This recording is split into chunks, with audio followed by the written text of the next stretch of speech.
Ez az aranykapu. Ez a keleti kapu, amelyet Jeruzsálem irgalmasság kapujaként ismernek.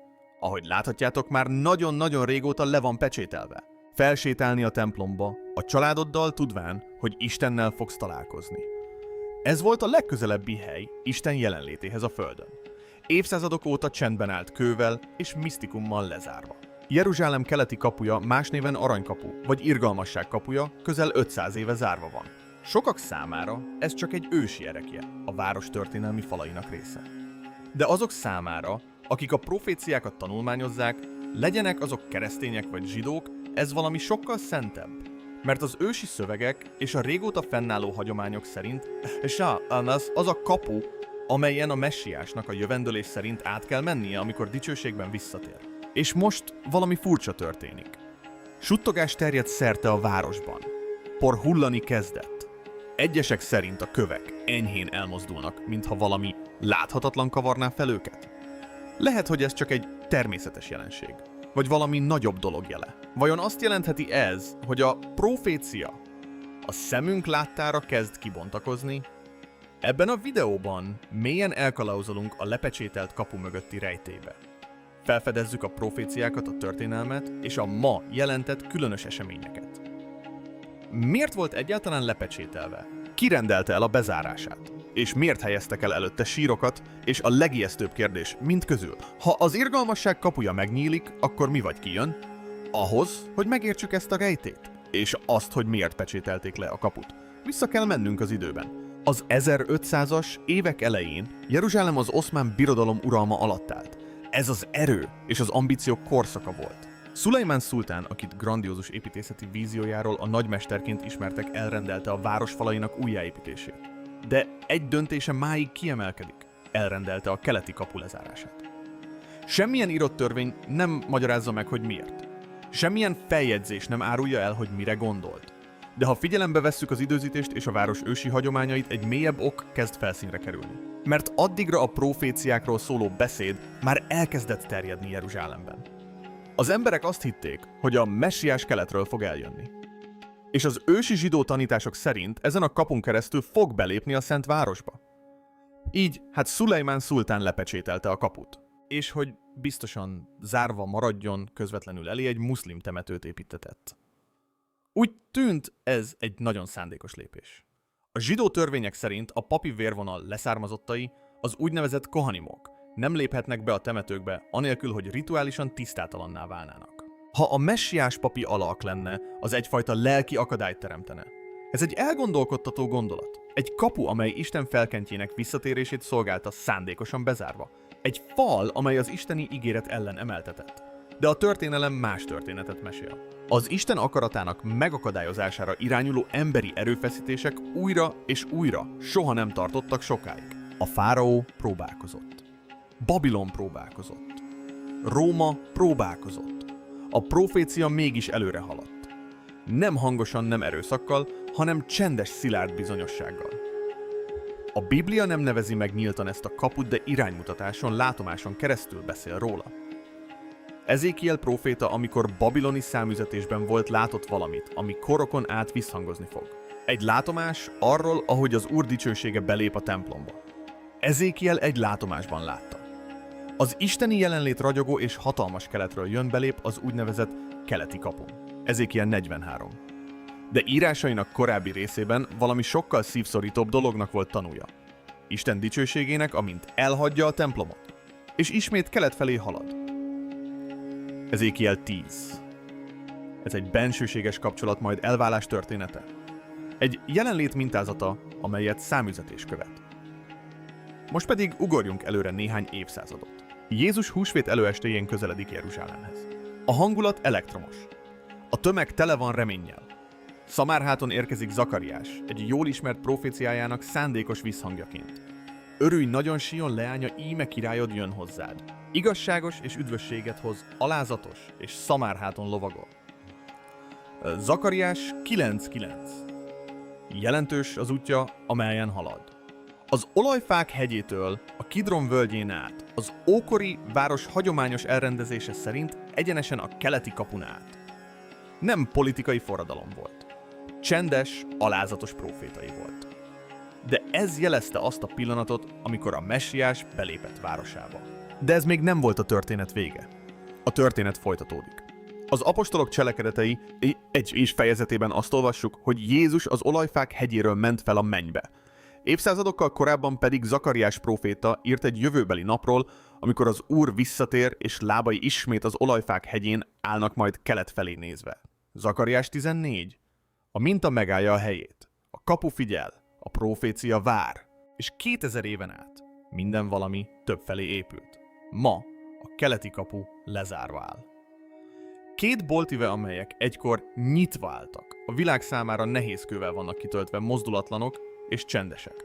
De a környező város minden csak nem csendes. Jeruzsálem lüktet az élettől. A történelem, a hit és a feszültség minden utcába beleszövődik, mint egy élő kárpic szálai.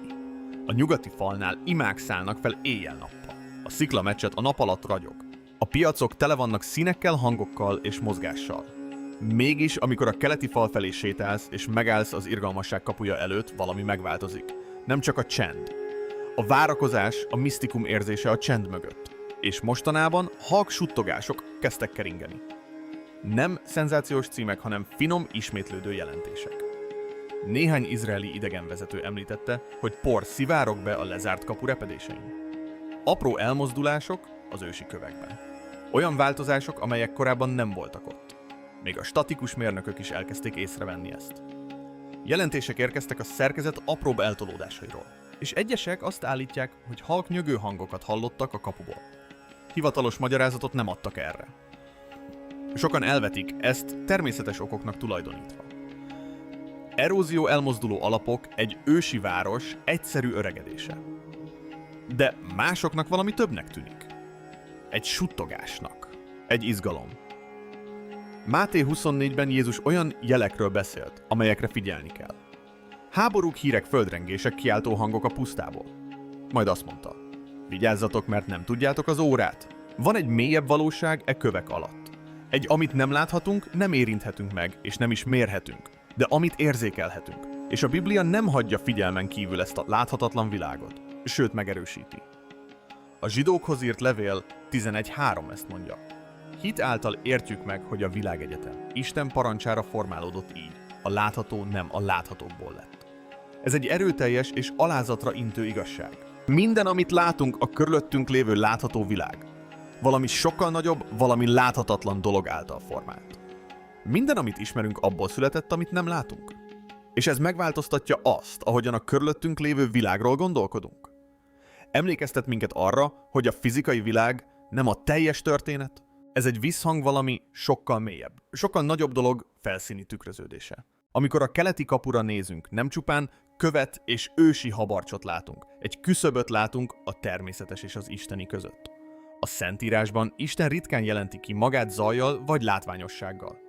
Olyan módon cselekszik, ami világi mércével mérve kicsinnek tűnik, de megrengeti az örökké valóságot.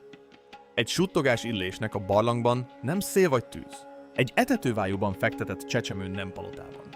Egy király szamárháton nem harci szekéren vonul be a városába. Ezek nem véletlenek. Isteni minták emlékeztetők arra, hogy a menny nem úgy működik, mint a föld. Isten országa gyakran csendes, észrevétlen pillanatokban kezdődik, mint egy földbe rejtett mag, amely arra van ítélve, hogy növekedjen.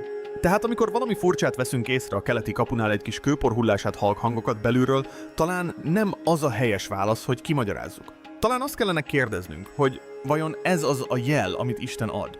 Nem egy hangos robbanás az égen, hanem egy lélegzetvétel a fal mögött, egy halk remegés a kőben. Ahhoz, hogy igazán megértsük a keleti kapu jelentőségét, közvetlenül vele szemben kell néznünk. Ott, csendes tanúként emelkedve, a keleti horizonton áll az olajfák hegye. Ez nem csupán egy földrajzi jellegzetesség. Ez egy spirituális tengely a föld egyik legszentebb helye. És a keleti kapuval való kapcsolata nem véletlen, profétai és pontos.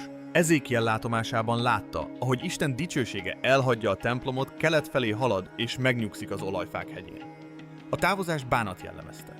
Isten jelenléte elhagyja a házát. De Ezékiel valami mást is látott. Egy visszatérést.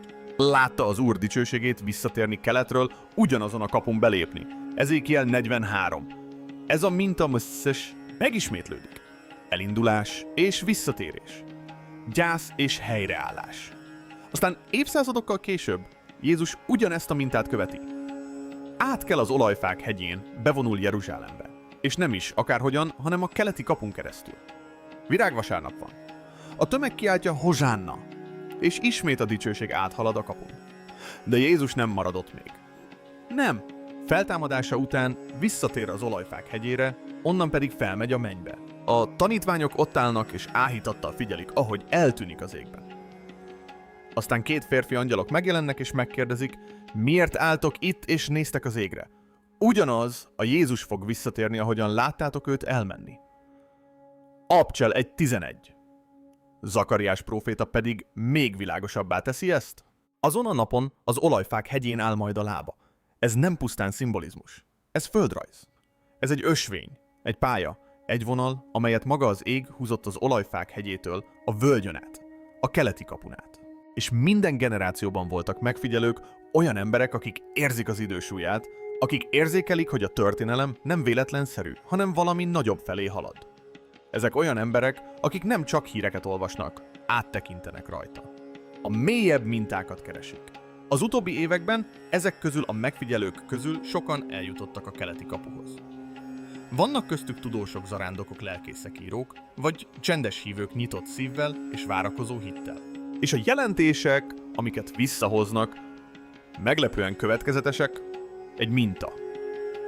Vannak, akik a kapu tövében álltak, és éreztek valamit. Nem képzeletet, nem érzelmet, hanem egy halvány fizikai rezgést. Mélyen a földben, mint egy halk zümmögést, mintha maga a föld emlékezne valamire. Mások finom port láttak lassan hullani a lezárt boltívek alól. Nincs szél, nincs remegés, csak egy csendes, egyenletes szállongás, mintha a kapu lassan ébredne fel egy hosszú álomból. Néhányan azt is állítják, hogy hangokat hallottak belülről. Nem építkezésről, nem elhaladó forgalomról, hanem egy nyögést, egy halk nehéz nyomást, mintha valami megmozdulna a fal mögött. Ezek nem vad fantáziák. Ezek tanúságtételek. És ezek a szentírásokban található hosszú hagyományt visszhangozzák. Őrállókat állítottam falaidra, Jeruzsálem.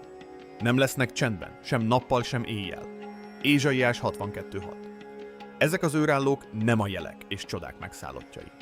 Az összhangra összpontosítanak. Figyelnek, amikor a dolgok kezdenek egy vonalba kerülni. Jeruzsálem egy olyan város, amihez fogható nincs. Miért fontos ez még ma is? Mert Jeruzsálem nem csupán egy ősi város. A proféciák szíve. A Biblia több mint 800-szor említi Jeruzsálemet Ábrahám napjaitól, a Jelenések könyvében található utolsó látomásokig. A 122. Zsoltár nem csak javasolja, hanem parancsolja is. Imádkozzatok Jeruzsálem békéjéért. Miért? Mert Jeruzsálem több, mint egy hely a térképen. Ez egy spirituális epicentrum, egy hely, ahol az ég és a föld újra és újra összeütközött. Itt építette Salamon a templomot. Itt kiáltottak a proféták a lázadó nemzethez. Itt járt, tanított, és végül sírt Jézus. Lukács 19.42-ben Jézus megtört szívvel tekintett a városra, és így szólt. Bárcsak felismerted volna ezen a napon, mi hoz néked békességet, de most elrejtetett a szemed elől. Jézus figyelmeztetése ma is visszhangzik. A világ zajban és zűrzavarban rohan előre Jeruzsálem, mégis őrtoronyként áll, szilárdan középen szentül. Lehetséges, hogy egy újabb isteni pillanathoz közeledünk, és ismét oly sokan nincsenek tudatában. Ha Jeruzsálem volt Krisztus első eljövetelének központja, lehetséges, hogy visszatérésében is központi szerepet fog játszani a profétai óra, a kapu, a nemzet és a fügefa.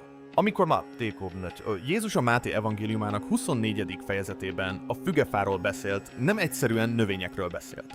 Szimbólumokat és kódokat használt, ahogy azt gyakran tette. A legtöbb tudós egyetért abban, hogy a fügefa Izraelt jelképezi. Jézus azt mondta, amikor ágai zsendévé válnak és levelet hajtanak, tudjátok, hogy közel a nyár. Úgyhogy ti is, amikor mindezeket látjátok, tudjátok, hogy közel van az ajtó előtt. Álljunk meg egy pillanatra ennél a kifejezésnél az ajtó előtt.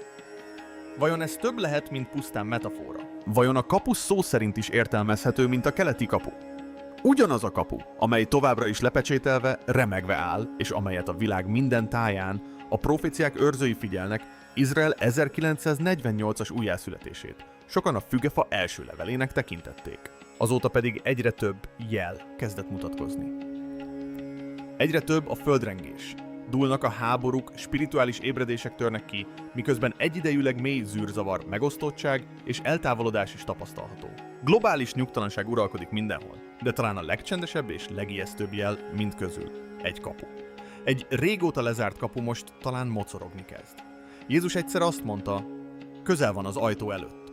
Mi van, ha ezt szó szerint gondolta az utolsó kérdés? Mi történik, amikor a kapu kinyílik? Képzeljük el.